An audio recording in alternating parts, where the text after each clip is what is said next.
again, everyone, and welcome to another edition of Drummer Nation, where I have my esteemed partner in crime, Adam Nussbaum, on board. How are you this week, brother? If I knew how I was, I'd be a genius, but I'm here and glad to be here. So thanks for having me. We're glad for that, too. And I must say, I have a living legend as our guest today, and I'm so excited to have never met him before. The one and only Billy Cobham. Hello, Billy Cobham. How are you? Pleasure. It's It's fine. an honor to meet you, sir. Thank Absolute honor. Yeah, cool. Well, we like to talk just drums and music eventually, but I want to cover some of your history. You started off very young was it like a church marching band or something? Before the church, there was the hallowed room of my mother's kitchen, um, which he said, "Boy, you hit that pot one more time, and you will not get any soup today." And I was hungry, so yeah, I took a hint, and and then one mint julep, and the next thing you know, we were here, you know. Funny how those things happen. Simple as that. Where I started, yeah, at home with mom.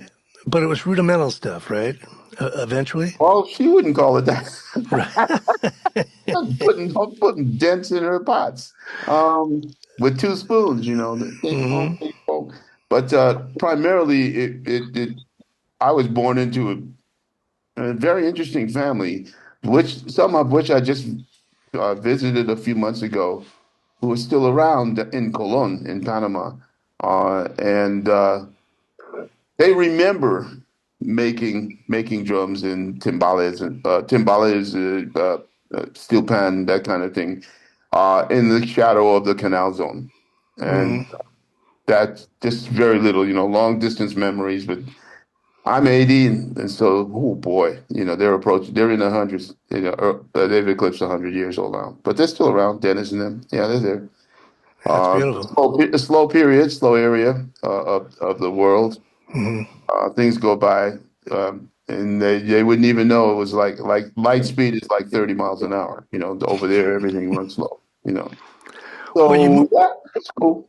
you moved Mhm. to New York as a child, though, right? Absolutely.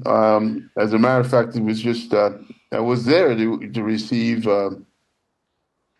what they call those things, those awards for the life achievement stuff in Panama from the officials there, and ended up going to view pictures of the ship in which my family traveled from Colon, actually from Panama City to it must have been Colon, yeah, because we went up on the east side through the Gulf.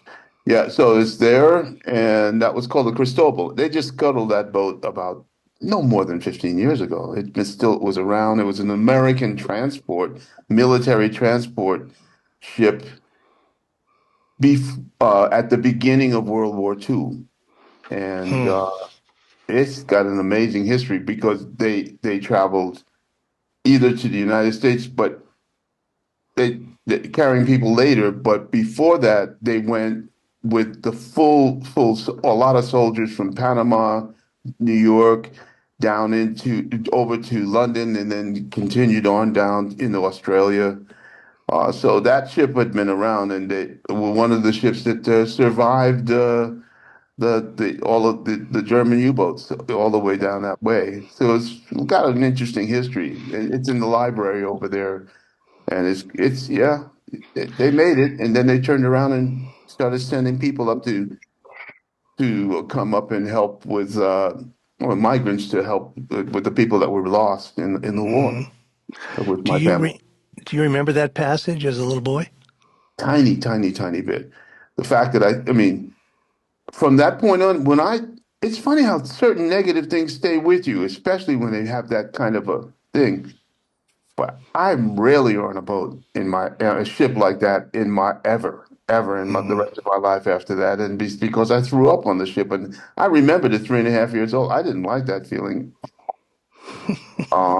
And I think the passage from Panama to New York City was about 2 weeks, and I got over it, but I don't think I ever threw up more than once. I only remember once throwing up, regurgitating, but I remember it, and I will not. When so I was lucky. I never, I wasn't even invited to play on a jazz boat or anything like that. So I consider myself, man, blessed. I never have had to do that, you know. You weren't looking to join the Navy, let's just put it that way. No, no, no. Air Force was already bad enough. I was having seasickness at about 30,000 feet, and just trying to get from. And I went, no, that's not going to work. So I won't join them, even though the band was better than the U.S. band, the Army bands. But I think I was sort of in my element with the United States Army Band. Everything was on the ground, terra Mhm. firma. We make mistakes, you get up and. So I ended up in bands with Grover Washington and a whole bunch of cats like that. But you served in the U.S. Army, right? I was in Pershing Zone, yeah, for a little while, and I was in the field band, and then I was in the United States Army band at Military Ocean Terminal, Brooklyn, which is for all purposes Flatbush. And I lived about can't be more than 10 or 11 miles uh, up the what would it be? It would be East River? no, it would have been Oyster Bay. Okay. That took you out to Rockaway. And I was just up that way. So I got paid to get off the base, $20 a night. And I never turned it down. It was for me, I was getting $122 a month. So $20 a day was not that bad. And Hmm. I said, yeah, I'll take it. Billy, Yeah, can I jump in on something? I mhm. read somewhere your father was a piano player. Yeah, sure. So Hmm. he used to, so I assume being the child, you went to gigs. And was that where you were first getting exposure of, like, people playing together and you getting a chance to sit in? I'm always curious who were some of the mentors and the inspirations for Hmm. somebody, when you're a youngster in those Hmm. Wonder Bread years. Remember, oh man, you're from Brooklyn, right?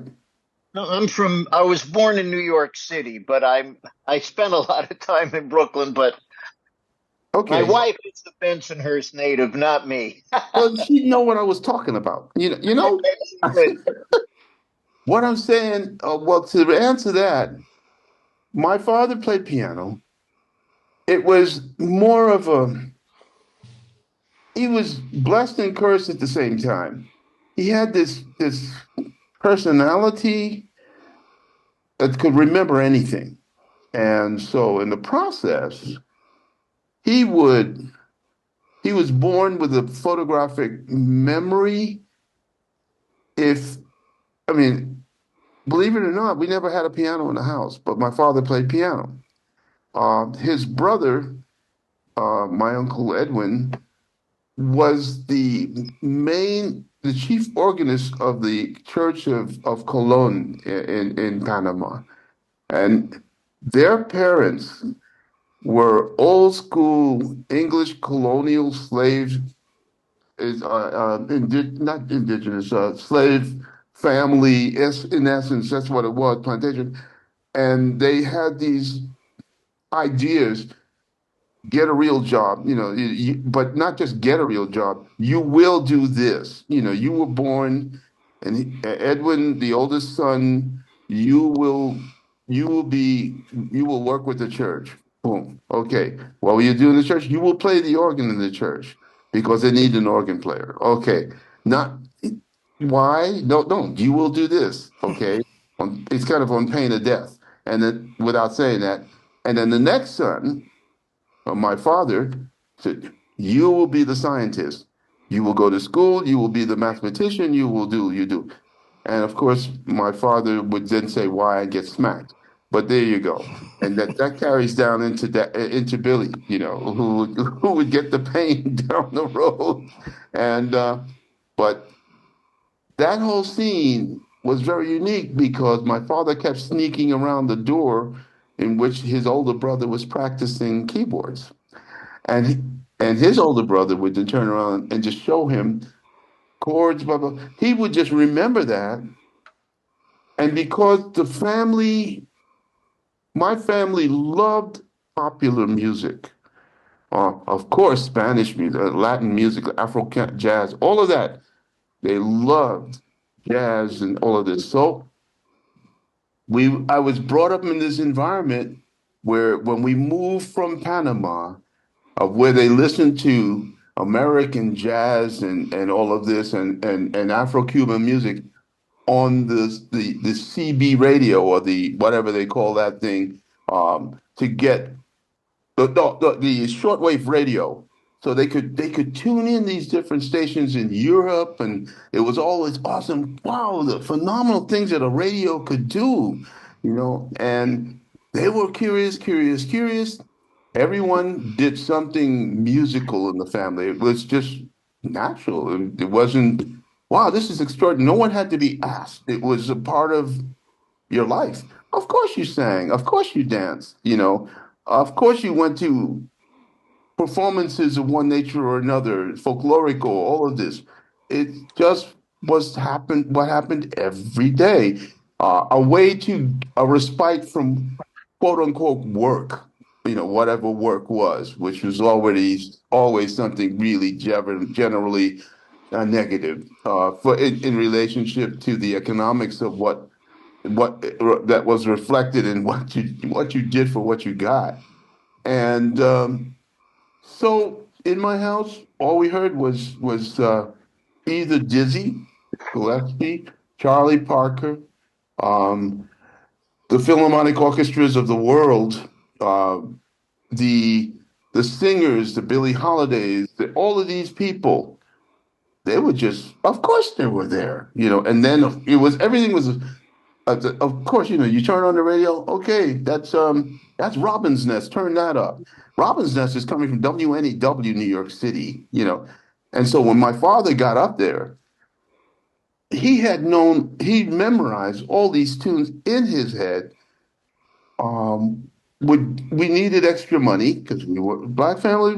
Nobody was paying my folks got $45 a month. It was a lot. So the whole back then, this is 1947, 48, 49. But I mean, of course, the dollar was like so much more like than it is now. And in the United States, it was on the gold standard, not in Panama, which was on the silver standard, where you got 20% of whatever the gold standard was for the same number.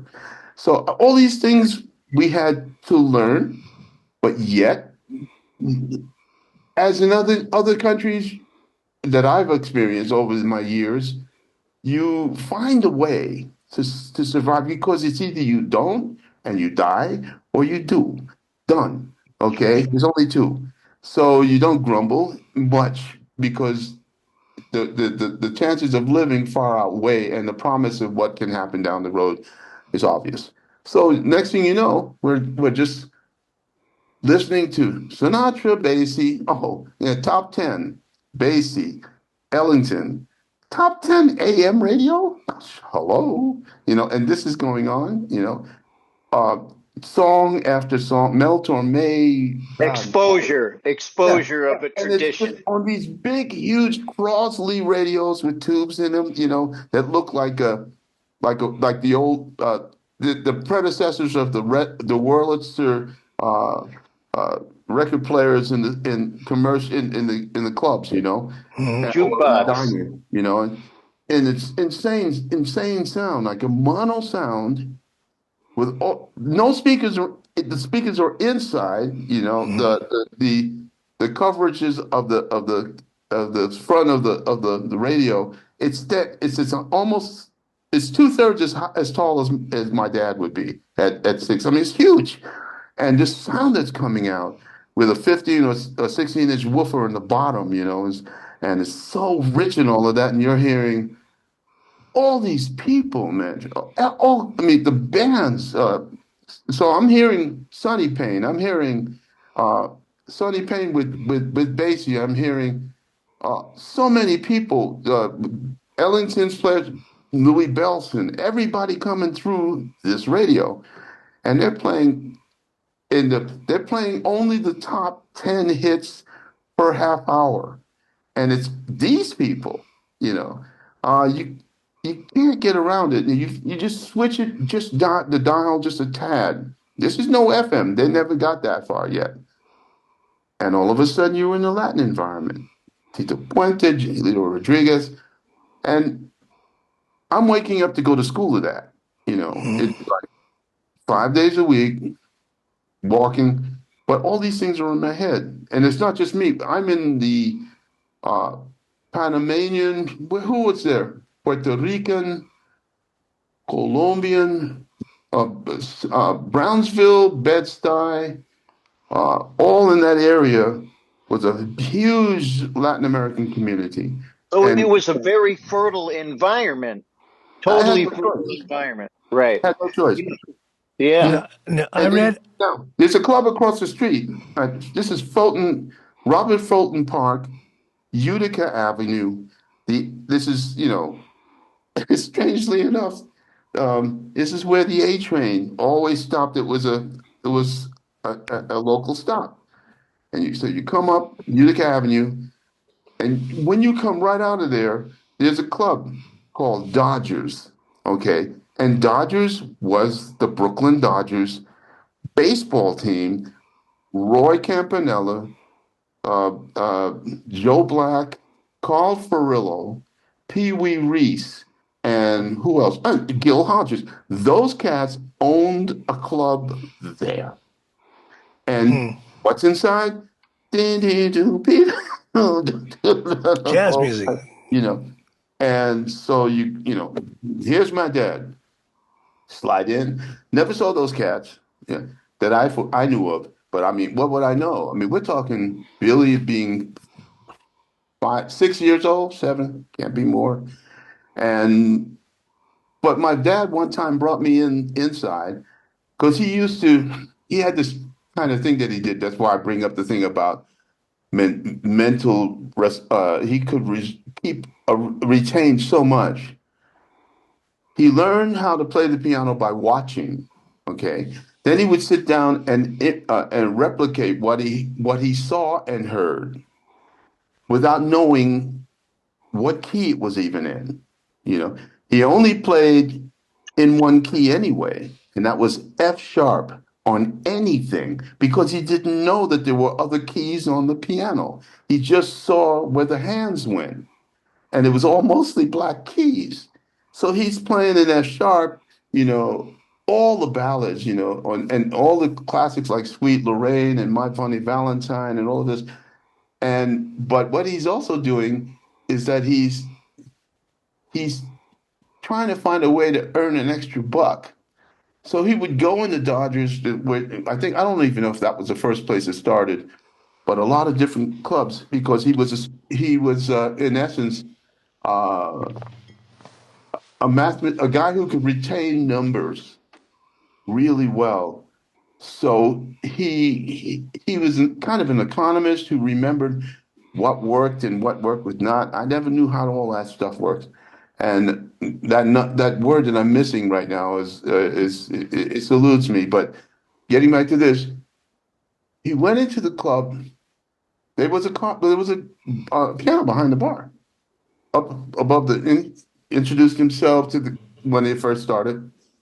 Said, "Oh, it's a beautiful piano you got there." And of course, the bartender says, it doesn't work. There's a really out of tune.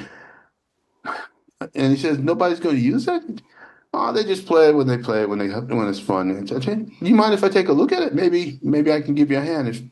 And my father also, as I never knew, but he had perfect pitch. He didn't know. But he would tune the piano with a tuning fork. Knew he had to have that. And he tuned the piano right straight up.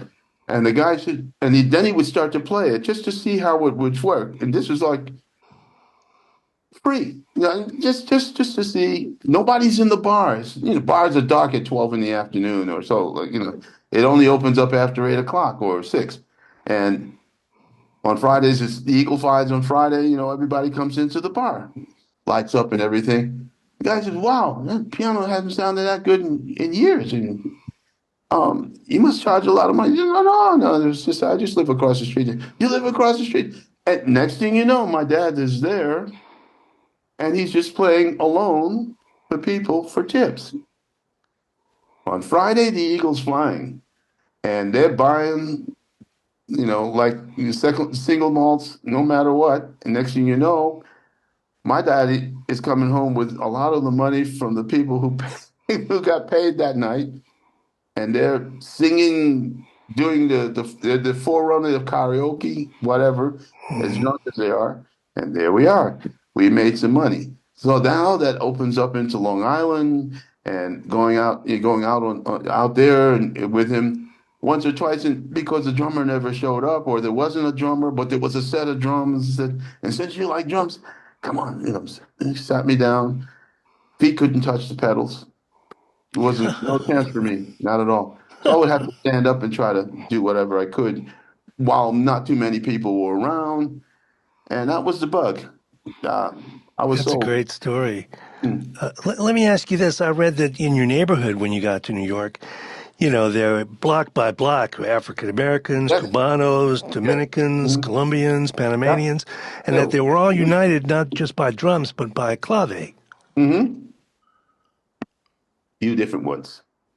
And it depends. It depends on it depends on the language.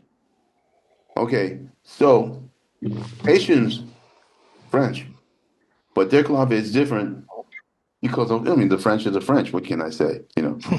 Their clave is different. Doesn't matter what. They'll argue about anything. Um, and then you have the Puerto Rican clave, and then the Afro-Cuban clave. With the bata, which is it's kind of a backwards ba ba ba ba ba instead of ba ba ba ba ba. Ba. Right. And and when the French got a hold of it, or the Carib, there was an Indian tribe that kind of was the how could I say it, the population of the Caribbean, and it was called the Caribbeans. And these guys sang in a different kind of way, which is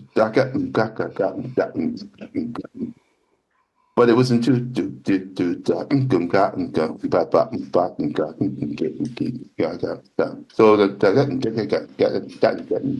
didn't matter what, and they all of the feelings in you could see it in the body how it moved, and you realize that like Aztecas and Incas, they still are around. It's just that the visibility of these communities have diminished in comparison to where they used to be, you know. But I don't know if I'll live to see it, but they have in their movements and in the music that they present, they project their history. And the history is very deep, as in how do you move a 5-ton block of granite to make a pyramid when there was nothing to what thousand years ago? Hello? They they don't know exactly, but they do exactly. It resembles, however, whomever it was that helped them to make that happen. So, and it's again with music and water. This is wonderful, Billy. Let me ask you, let's get to the drums. You personally, you have a unique grip. Were you pretty much self-taught like your dad, or I was how did you self-taught. learn that grip? Logic. If you do you have a child? Oh, yes, sir. I have a 41-year-old, no child anymore, but yes, Yeah, kids are just always guitar with player. their parents, man. Trust me. Yeah, he's still my Yeah, baby. yeah, that's what I'm talking about. But Uh, when he was like, boop, boop, if you give him anything in his hands, he did like this, right? It was mhm. like he didn't. That's all this is. If when I saw my brother do it, and of all people who sort of nudged me on it was well, two people. I don't know if you guys ever met. Well, Adam, you met Danny over at Manny's, right? Remember Danny? Old, no, old, yeah, really old. Okay, Yeah. He used okay, to work behind the counter with the glasses. right.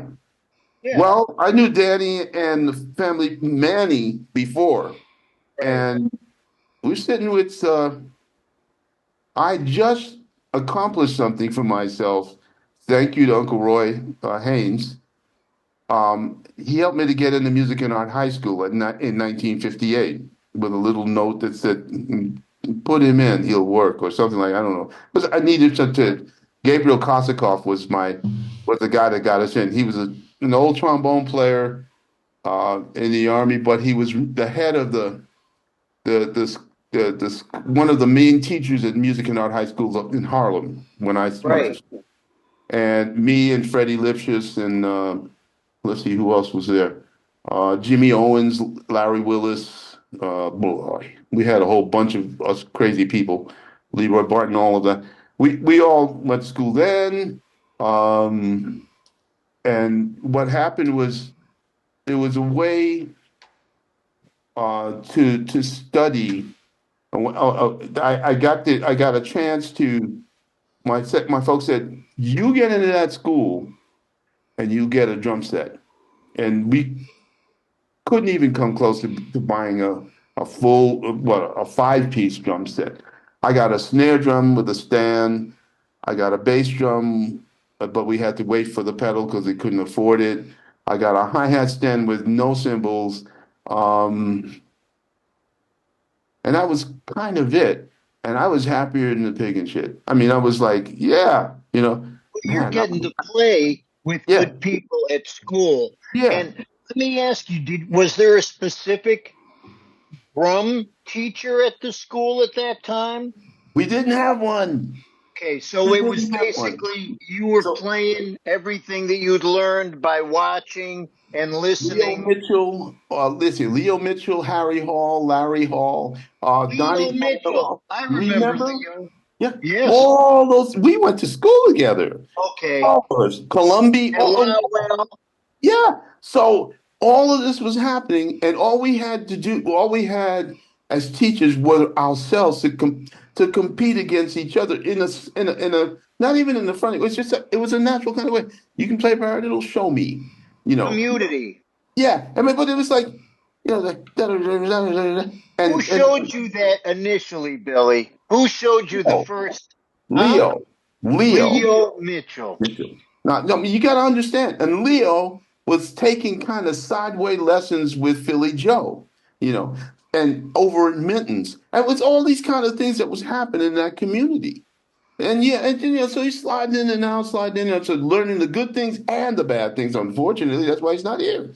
But still, the thing is, we would trade. It was like a virus, you know. We would after school finished at 3. We were still standing in front of the school at 4:30 in the afternoon, and I had to catch a train from 137th Street, Convent Avenue. I had to go to 125th Street, get the A train to take me by then back out home. But by then I'm living in not Brooklyn, I'm living in Ozone Park, which is by Idlewild Airport, not Kennedy Airport. And I'm Right. having to do that. I'm having to do that at least 5 times a week. And if I have a baseball game that I got to play for music and art, or if I got to run track, that's Saturday, And it's like, I never even thought about it until one day I went to sleep, as they told me, on a Wednesday, and I woke up on a Friday because my mother said, I thought you were dead.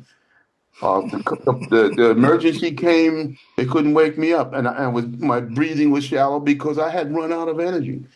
Hmm. It took months for me to do that, but I didn't feel like I missed anything. I'd do it again in a blink because there was so many wonderful people there. Janice Ian, who else? I mean, it's just all these people that went to school with me that I go, wow, man, what a history. It's But it fascinating because I remember I went to City College for 2 years, which was right up in that hood. was right So there. I'd be going, taking the train, 137th Convent Avenue. I Yeah. remember that area well. You Yeah. know that big rock on the hill it was big enough to sit on? I took my art classes there with Richard Tenreich, who was Richard T. He was in my class. and a little tiny guy who was a reasonable bass player named Eddie Gomez sat next to me. Oh, that guy. Right. Let's not get into it, okay? But anyway, Reasonable, yes. You know what's incredible for me is I got to jump to show you. This was yeah. the first record I heard with you Hmm. on it. Hmm. And man, when I heard that, it was just like, the intensity of it and, Hmm. your clarity of precision with such a great groove. It was like, wow. And Hmm. it was, there were those other bands that had the horns, Chicago Blitz Yeah. Winters. But you Hmm. cats, you were like the high octane version. This was like, this had something else. It had more of like a New York thing. Yeah. And Yeah. for me, it was just, it changed the way I heard things and made me Hmm. appreciate things on another level. And then Hmm. after that, I was, stuck on you. And I remember hearing, Mahavishnu Orchestra at Hmm. Westport, Connecticut, Staples Hmm. High School. Oh my And God. I remember these things maybe because, when you're young, I was maybe 14, 13, Mhm. 14. These things have a deep Hey. impression. Oh And yeah. it burned in deep, and from that time on I was like a fan. And then Mhm. it was like, and then people would say, how did he get that precision, how did he get that articulation and that kind of thing? Now, did that happen when you were working in the band? Remember, there was a trumpet player by the name of Ray Copeland. Absolutely. And You know who Keith was was his son. right? Guess who was my best friend? Okay. Keith. Okay. Wow, wow, And wow. in that circle, was a one of a few composers who worked with Ray, and I got a chance to meet a man, Mr. Richards. His name is Johnny Richards, and because he was writing for Kenton, and Ray was playing from, He and had so a band, yeah, yeah, Johnny Richards. yeah, all that stuff, man. I still got the records here and my LPs, and I could learn. I mean, just watching because I couldn't understand. Oh man, so many cats came through and they were playing in five and all of this, but it was subtle, interwoven kind of stuff. And it was the neophonic orchestra, this kind of stuff. And I'm going, what's that? And Keith goes, man, you gotta listen. You just gotta listen, guys. Keith lived on Linden Boulevard when we were living in South Jamaica, and I was living on Inwood Street. And so I was either at his house because I never saw a full set of. I never had a drum set in my house until 1958. And so I was on Keith's drum set, and we were going to go, I thought, to Music and Art. Ray was already a little bit sick. Next thing I know, Keith isn't going to Music and Art. I never knew the story until way later, after Keith passed away, because now I have that drum set, a Red Sparkle Gretsch, in my warehouse here in Bern. I took it immediately, and it just represents all the stuff that happened. He ended up being uh, such a brain. He was in the United States Air Force secret something or other over there in Iceland. Never played a note while he was there. Heath. Keith Copeland. Yeah. Oh, because I Let me remember Keith living in Germany, and Mhm. I would see him occasionally over there. Yeah. No, no, this is way before when he was with Okay. Stevie. Way before Stevie Wonder. Way Wow, before. wow. He was in the United States So, Air Force. Yeah. and you've been in Bern for quite a while now. 45 years. Wow, wow. Did you ever have contact over there with Billy Brooks? Um, I never spoke to him. I did speak to his sister, Okay, who came off rather fascinating. I okay, didn't quite get it, but Billy right. was at the Burns School. George Robert was a great saxophonist whom I was one of my. I mean, he studied with Phil Woods. I love this guy, man, and I was waiting with bated breath to collaborate with him. He wanted me to teach at the Bern Jazz School, and then he said, "Okay, we're going to do this thing. If you want to do it," I said, "Man, you don't have to ask me twice. Just let me know where I have to be. I'm coming." Less than, I didn't get a chance to put one leg in my pants before the call came back. They won't accept you, and I never was able to to teach. And I don't know who decided, but I've been persona non grata in some ways here in Switzerland in the music community for 45 years until 2022. That was the first time I ever played in Marion's. And I mean, I've been to Marion's by then 10 times or so, trying to figure out why these cats won't even give me a second look. That's And a then I club understood. that's in a hotel in Switzerland, just so people know. And it's Yes, a 5 night a week gig, right? yes, sir. Just Like finished it the last old week. days. Just finished Yeah. it last week. We had a ball. I'm sure Um, you did. How great is it to have that luxury that well, what used to be common? Adam, man, it's who you know, Right. and And it's economic, all this yeah, nonsense. so it's not the economics. I mean, I stayed in Clark Terry's personal suite, with his doctor this and doctor. I was just chuckling to myself, man, God bless you, man. He said, I hope you're doing well up there.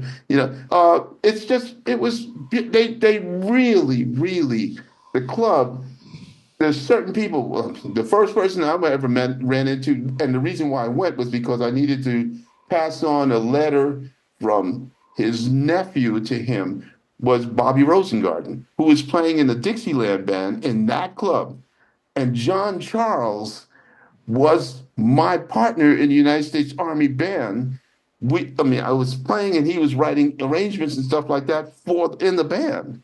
And so we were just like really close buddies. And he said, "Man, just take a note from me. I'm going to send you something. I can't remember what it was." And I gave it to Bobby because Bobby used to be one of my chief contractors in New York City.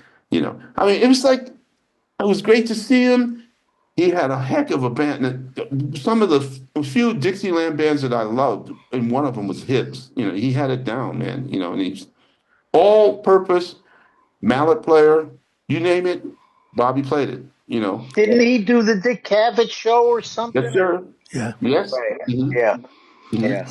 Let me jump in here with some focusing back on the drums a little bit. I mean, you said that you used what amounted to a French timpani grip that Yes, it did. Mhm. seemed very logical to you.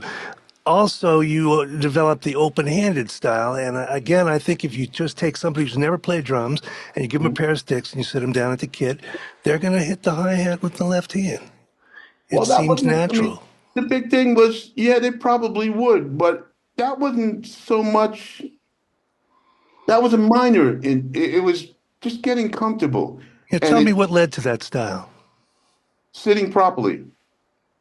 When you sit at a drum set, your biggest ally is where you place your butt on a seat and how high you are in relationship to the rest of the drum set. If you want to play and be comfortable, now that can for everybody that's different. If you're going to reach way up there to change the cymbals, there must be a reason, something that there's a reason why you feel that. So that's why you're doing it. Um, Technically speaking, as I found out, you can do that, yes, but for how long can you do that? And what happens if the music content, the concept of the music that you're playing changes from playing that high to projecting? Is it for looks, which is very, very can be. You want to be different, so you're going to look different. But what about the music? Okay, are you really getting things across? Great example. You could take starting from the low end, Al Foster, who sat on something that was so close to the ground, but he didn't play that hard. Played very light. His objective was to play dynamically within a certain a range that was below the decibel level that's normally connected with playing drums in a group. People had to feel them, and that's fine. Then you take Ndugu Chancellor, who sat and the cymbals were almost flat up against the pole of the cymbal stand. So how much sound can you get from that? What is its function in relationship to the drums that he's playing, in relationship to the rhythm patterns that he's using? Why? I mean, he's seeing it that way. God bless him, right? What's he doing today? One of the problems, physical. Body can only do but so much. It has a power. For me, this is Bill Cobham's opinion. You have a parameter, you have a template, you play within that, and you feel good about it. Whatever that is to make you feel as if you are special, it's got to start with you. Okay. For me, I was blessed. Not only did I study with Vic Firth, I mean, in terms of concept and talk and philosophy, but I was also with Frederick Daniel Hinger, who was a complete opposite of Vic Firth. He was a Wagnerian timpanist, percussionist. Everything he did, his body was it was more of an extension of the drumsticks he made that were aluminum based. The drumsticks were aluminum rods that he made himself. He made his timpani. The whole Hinger timpani was something that he made in his own shop. I saw that. I had a set. It was so good. It's made to last. University of Arizona has that set of timpani for me that I had for about 10 years, and then I sold it to them. And that was 19, blah, when I left the United States, 1980. And I had them for 10 years before working with Mahavishnu, my recordings at Atlantic. They were wonderful, but impractical, obviously, for him. I mean, it's like taking around a 50-inch or 60-inch gong in an anvil case. Is it today? I don't think so, man. And giving the guy $20, right? There's stories that used to happen, and he was very happy to take it. That used to be the thing. Give the guy $20 and you get your stuff through, no problem. Oh man, I can tell you some stories.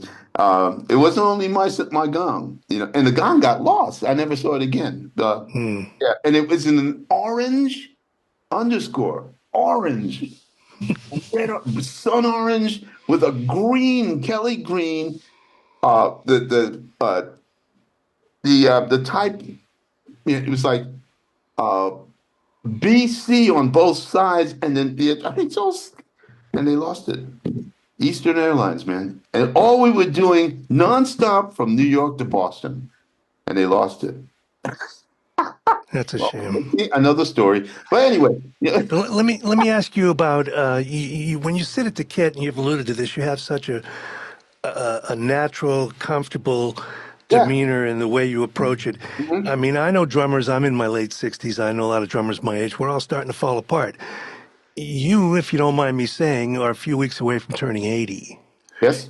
And you look outstanding. You look fantastic. And I've watched you play recent vintage, and you're still in complete command and control, Mhm. and the finesse and the speed and the power. What do you attribute that to be able to do that at that One of the age? things that I did was that I ordered a seat with a bigger seat bottom so I could get my ass looked better. It worked for me, There you go. It's all in the throne. Yeah.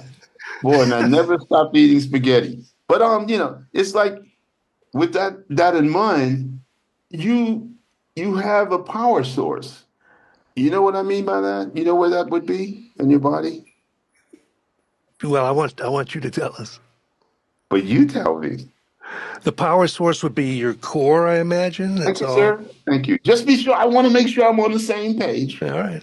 Um, Somebody told me the toe. Fell down I don't laughing. think so. I couldn't Maybe it believe was it T. in Maybe the interview. Tito Plante. It's here. It's here where you're focused, where you're breathing, where everything comes Yeah, from. It's the you see core. me focus. You focus on your toe. Yeah. But yeah, it's the core, and the main objective is to control that energy. Um, McLaughlin told me once, not right in the nick of time, because we were playing at a gig in a club down in the village, and we were opening to Big Maybell, who is a blues singer, and she really impressed me because I never thought a woman could be that big. But I mean, I just never thought about it, and then to hear that voice, and not the voice yet, what she was singing about. She was singing her life, man. Every note was important. And I got to tell you, we were the opening act. Figure this relatively darkness. Cafe Wa was a place named in the village called Cafe Wa. Was in a couple of movies, and Nat Wise got us in there. God only knows what worked his magic, and we were just trying to pull. John wanted to hear us playing some more, so we started to play, and the first note was like extremely loud. But the problem is that we were playing now at that time, and we could physically absorb that back then. Between that show was between 3 and 4 hours long. I only had one break. It was on a tune called "Lotus on an Irish Stream." That was the only everything. That was a ballad, if you want to call it that. And so I had to lay out. But I was like, man, there's got to be a better way to do this. And I said, so we were listening to Bartok's Concerto for Orchestra, which was one of the favorites that we all loved to listen to in the band. Literally, it was so much to draw from it on all levels and musical levels and just philosophical levels. And I said, you know what? I got meaning asking you. You're just standing there with this double neck Gibson on, and you're just doing this, man. And you pick, and for me, I mean, back then, I thought, yeah, I'm able to, but I could feel the weight of his instrument. The balance was wonderful, but if you held on to that too long and you were tensing up, it's going to break you down, or your body's going to fall because it's all of the power. And he would be very loose, and he would just be playing, and he'd be playing. I'd give him 180 to the beat, to a quarter note. It's like silly stuff. And I went, how do you do that? And as I'm playing, I'm watching and observing. How do you do that? Because I'm playing. And he said, why don't you just. We had this thing which the words were tense up, which meant relax. And next thing I knew, he said, just play softer. Play, relax, which means you'll probably play softer, but you'll have control over all the patterns you play and clear. If they can't hear you, tell them to turn you up. And that was it. I know what you're talking about now. And I sat down and I said, okay, I'm gonna put my feet on the pedals, right pedal, left pedal, hi-hat, bass drum, right, okay. And play from the back of the ball of my feet and my heel, from the heel of my feet and the objective is to keep my feet on the pedal in total, never raise them up from the back end. So I'm just Heel down. heel down, peel down, heel down, heel down, heel down, heel down, and play that way. And that's when I found out a lot about me, where my weaknesses were. I couldn't do that. I couldn't even all the speed and all the stuff up top. Yeah, yeah, yeah. Now what's happening down here? And then I started to realize that's why I'm getting faster. I have no control in relationship to my hands with my feet. What do I do? Do I? Oh man, I can't let any work on not work on. How can I say shielding everyone from knowing the truth about my weaknesses, or do I fix this stuff? So next thing, from that point forward, I broke down everything and said, okay, I need to get when we had sound checks, I'd get there early and Elliot or one of the guys, one of the techs would just give me a bass drum and a hi-hat, you know, no snare drum and a seat. And I'd sit down off to the side and just try to keep my feet going. Just four on the floor, two on the hi-hat, two and four on the hi-hat, one, two, and keep that going. And I found I couldn't do that for a long time, but because the my my mind wasn't synchronized enough to do that for a long time. And I just I would just get slow. I said, start at a point where you can do it. Don't worry, it doesn't have speed comes later. And these were all logical things. That's why I mean, for me, I felt blessed to be an observer, you know. And then of course I'm watching Papa Joe. I'm watching. I mean, I was blessed to be up at the Professional Percussion Center, so I'd see a gazillion people coming through. Max, everybody, just little bits and pieces. Tony Williams, everyone, and I'm just there. Oh, okay, I got it.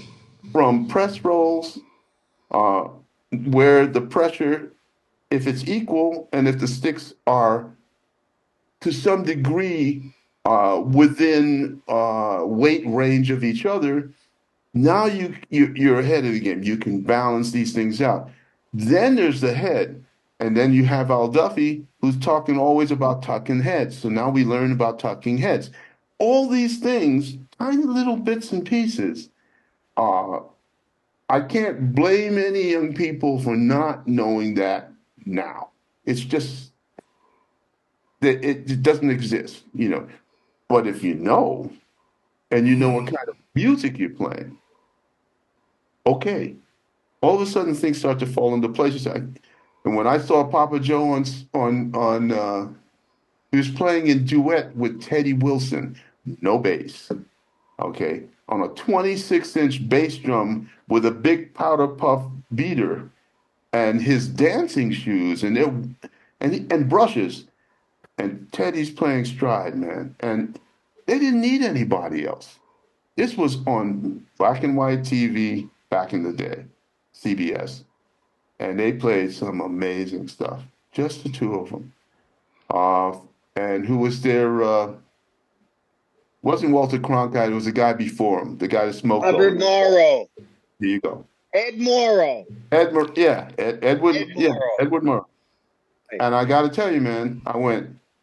Now I understand. And I mean, so when I finally met Papa Joe, I said, "Sir, all due respect, all due respect." Yeah. Yeah, Let me ask you this. I saw some clips of you with Horace Silver, yeah, like a solo on Nutville, and you're playing a right-handed kit with a left-handed grip. yes. I've never seen anybody really do that. So you had a ride cymbal over there, but you were playing traditional, Yeah, because left-handed. and that was before I realized that I couldn't, that it was, and I was tremendously uncomfortable doing it, you know. Even though when I was in drum corps, because I played left-handed when I marched, with St. Catherine's and all of that, I would still write for an assist, Bobby Thompson, who was a drum instructor, and we'd write parts. I'd write parts out for everybody else. Because then I was in music and arts, so I was just writing. I was learning. But I I found that I went away from playing the right hand presentation because it made me focus on going only in one direction, which is from left to right. Sorry. But Yeah. if I went like this, I would play my floor tom more. And I was looking for a way to incorporate the toms into performance as opposed to, with all due respect, Buddy Rich and Shaughnessy and all those guys and Louis, those guys were all over that snare drum all the time in comparison. I would say 85% of the time. And when they play the tom, when I heard them, they were not, it was not with power, it was finesse. Or not, it was not with the sense of uh, authority, except for maybe Buddy. And still, he stood out amongst them as a kind of a spike a little bit. But I'm trying to think of who did play a lot more toms. Difficult to say for me because, and I attribute it to the fact that the drums had tucked heads back then, and so you need canned heat to get the toms to a point where they would speak, and then there was microphones and all of that to go with it. Far, where we are now, man, I'd love to record stuff like that, Hmm. but again, it would. I'm thinking micromanagement wise, a different kind of stick, a different kind of bead, length. Where would I hold the stick? For me, there are about 4 or 5 stations on one drumstick. I mean, it's two of facility. It depends on what I'm playing on. Uh, the longer the stick, the tighter the head. The easier the arc is going to come up higher into the middle of the drum.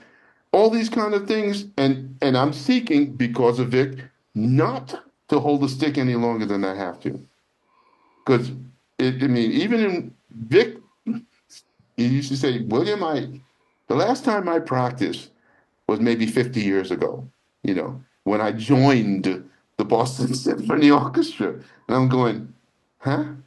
He says, look, I'll show you. And then he would play this amazingly beautiful role that was just fast enough to create and sustain a tone on the drum.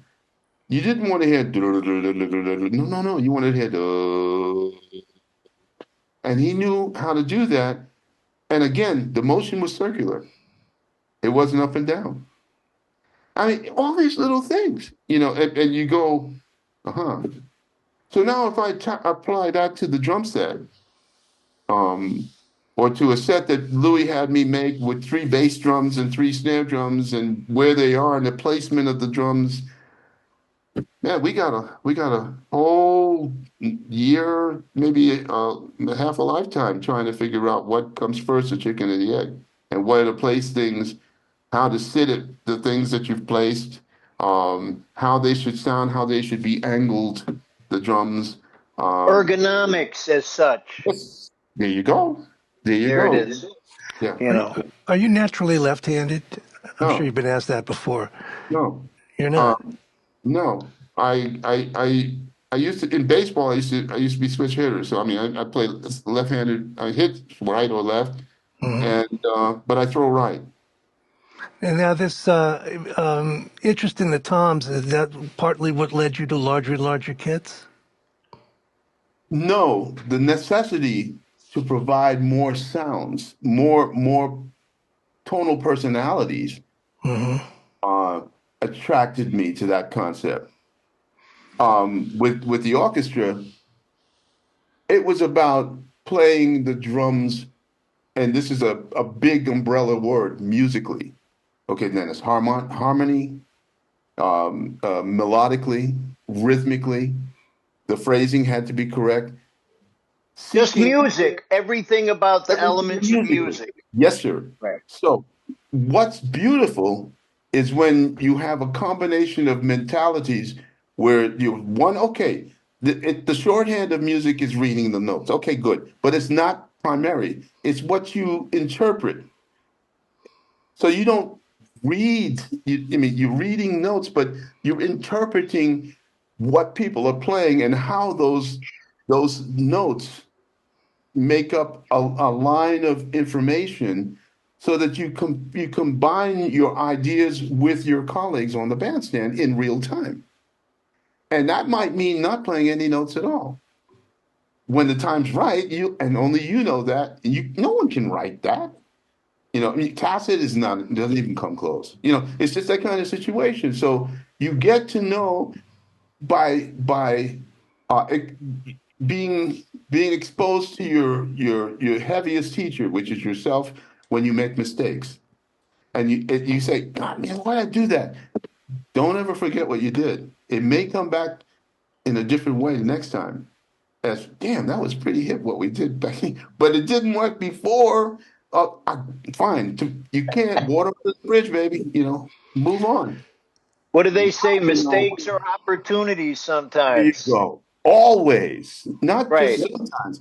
Okay, you right. didn't do something. That's something. That blah blah. But And to now, relax and not let it bug you. yeah, let it flow, and come on back. Said there must have been a reason why I did this. And what's a great example? You take Ron Carter. He wrote this thing, which is a map of everything he did at the Plug Nickel, playing on one tune for a week. Every show with Miles.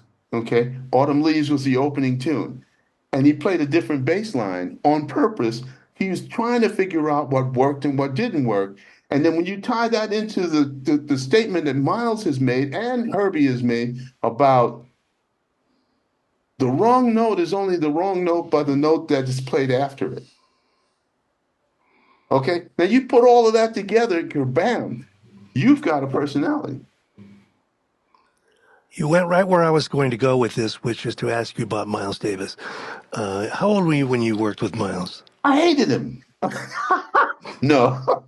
I'm not How buying old that. was I? I was bad at math, man. My father was good at it. Well, you were young.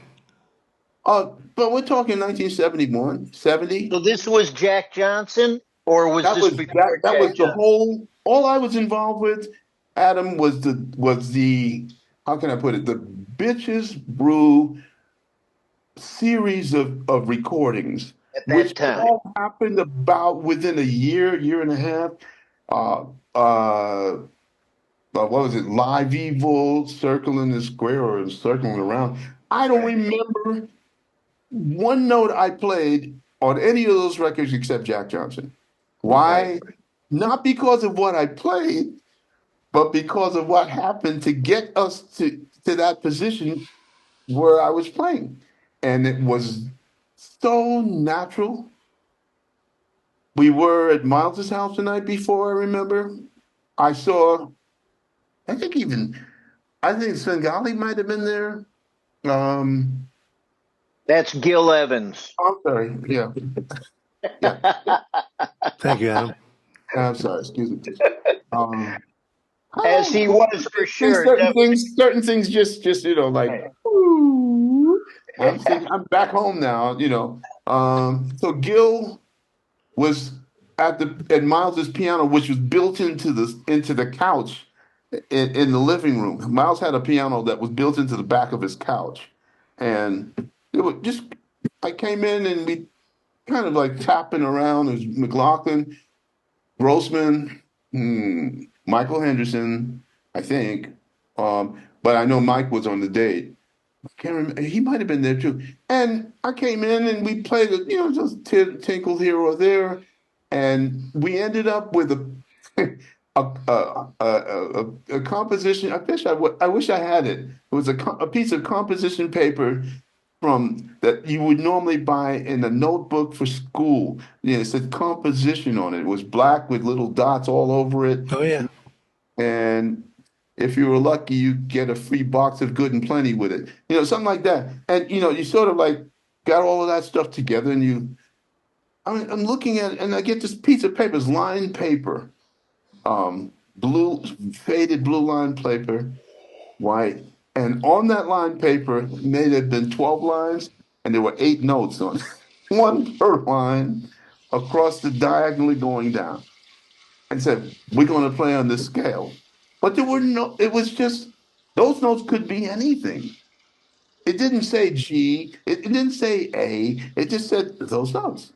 And if it was going up, an arrow down, and an arrow up. I went, yeah, okay, I'll leave all of this alone. Miles just said, "You got it. It's this thing that you just did. I need Boogaloo or something like that." Now, because this is now post ESP, you know. So I need that Boogaloo. I was okay. I'm thinking, God, don't let me mess up. And he says, "Play something." So I played it. He said, "I like that. Remember that." Sure enough, man, I forgot everything he told me the night before.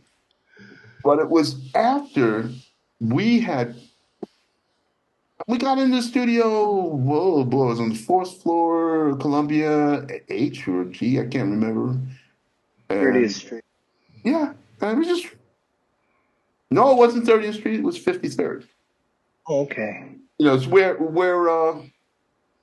Arthur Godfrey was filming was doing his show either downstairs or upstairs from us. Yeah, and so the you just heard all of this shit going on, and he said that motherfucker Arthur Godfrey with his ukulele. Anyway, so the next thing you know, uh, we play. We're just waiting for him. We got levels. Tonkel did what he did. Tio's Tio. Miles says, talking ill, don't play in between sets. Me, I'm cool. I'm just sitting there. But because John is John and McLaughlin, he started thumping away a little bit, you know, just thinking about which turned out to be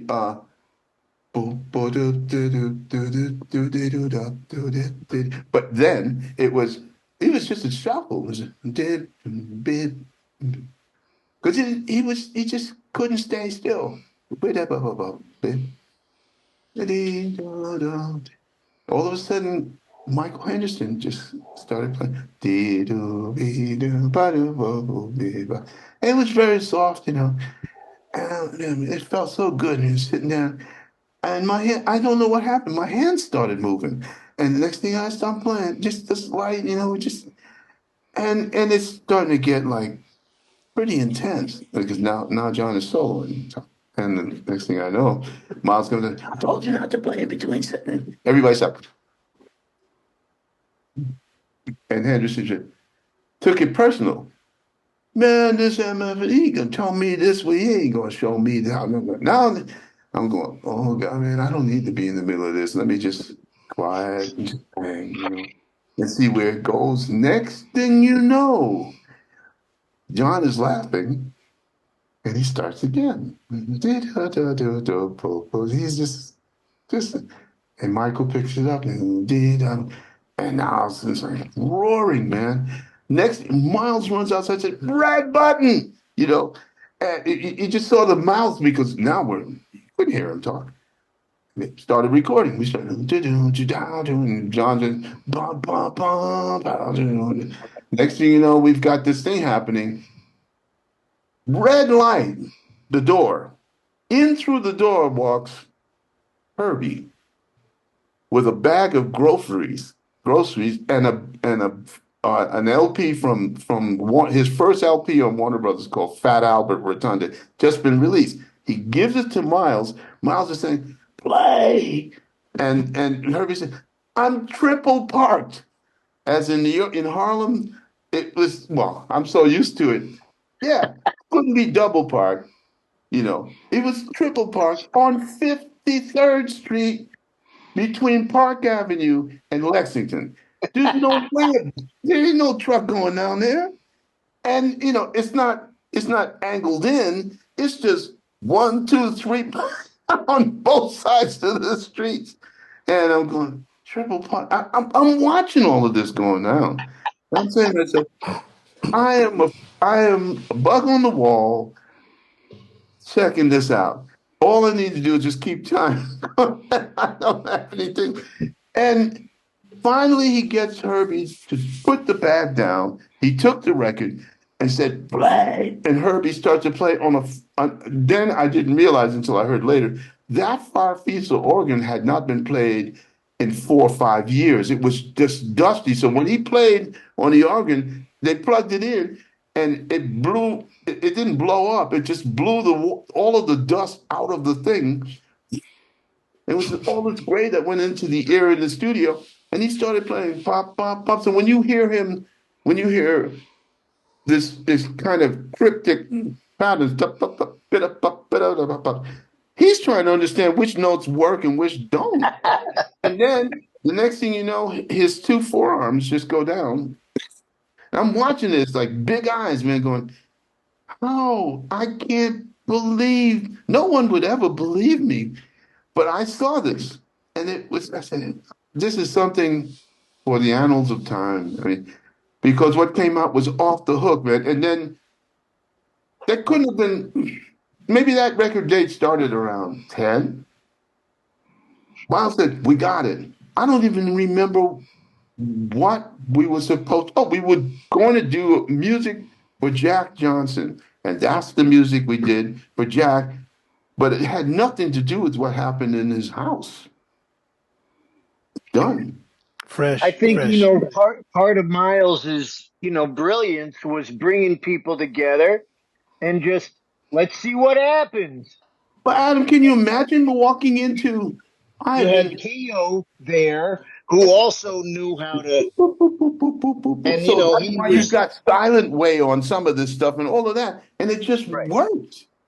Yeah, it's yeah, it's just fascinating sometimes what happens. The magic of the moments. That's the only record I actually really felt like I made a contribution on, and it was so mystical in a way. All of this stuff was happening around me. I felt more amazed by just walking into the middle of a community of souls that were so beyond anything I could ever conceive of. And when you walk into a place like this, into a studio like this, and you see as the door opens, the first cat on the side as you walk through the door is Chick on a Fender Rhodes, completely gutted, and he's got wires coming out of it every place else. These little tiny glasses. Next to him, beating I forget the name of that was another electric piano. This chick was Keith Jarrett, and Was it he's with a you. Wurlitzer? Was it a Wurlitzer? It might have been a Wurlitzer or something else like that. I mean, he's beating the Wurlitzer with the heel of his shoe, and he's screaming at it because so that those two, and then next to them is Joe Zavini, who's going like this.